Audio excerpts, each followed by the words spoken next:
we have bodies of beef. We don't have pre-packed meat or anything like that, so actually ours come in carcass form. So the shin, the bone, the skirt, have all that 6 days a week.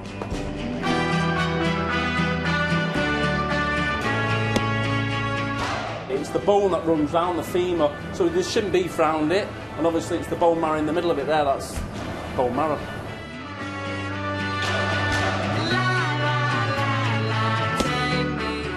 It's just the underbelly, where the back of the beast is, very, very lean, nice for stewing, great flavour.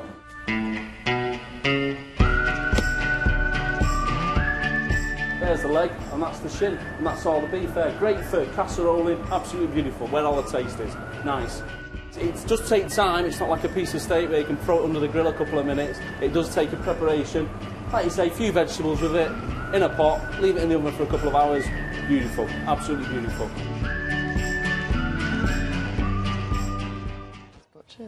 Some inspiration there. Now, chef Mary-Ellen McTague, who used to work with Heston Blumenthal on a lesson, now runs Aubrey Restaurant in Prestwich, is here to tell us what we can do with some of those cuts. Very good morning to you. Are you surprised by this kind of growing trend of more unusual cuts of meat? I'm not. I think, like many chefs, I feel like it's a bit of, you know, it's something that lots of chefs love to cook with.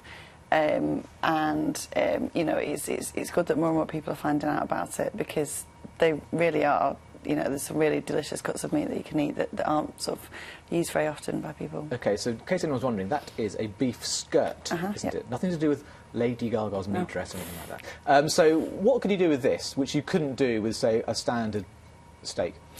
Well, a lot of these cuts, so for example, the skirts, shin, oxtail, all these sort of less often used cuts of meat, they're fantastic for braising. So you would brown the meat, stick it in a pot with some vegetables, a bit of water or stock, stick it in the oven on low for a couple of hours, and you have a really lovely stew.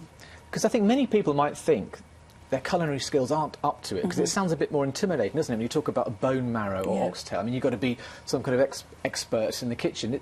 That's not the case as far as you're concerned. No, I don't think so. I think because there's so much more flavour in these cuts, in these different sort of muscles from different parts of the animal, you don't have to do very much to it to get a lot of flavour out of it. Now, you used to work with Heston Blumenthal. Yes. Do you think he's partly responsible for this? Because he's made food more kind of exciting, hasn't he? Yeah, very much. I think him and lots of other chefs that appear on TV, you know, Tom Carriage's series is on at the minute, and he's using lots of sort of things like leg, shoulder, belly, all that kind of thing. I think, you know, these things are considered slightly more exotic, but they're not. They're very much sort of humble ingredients that you just need to treat very simply. And has part of the issue been that there's been more supermarkets, fewer independent butchers, and that's why people have gone for the kind of the easy option, nicely packaged, quote unquote, in a supermarket, rather than advice given from a butcher? I think so. I think it's lack of familiarity, and I think if you're buying from a supermarket, you're buying something off the shelf which is pre-packaged, ready to just stick in the oven. Whereas when you go into a butcher's, you have the full array of all the different cuts of meat.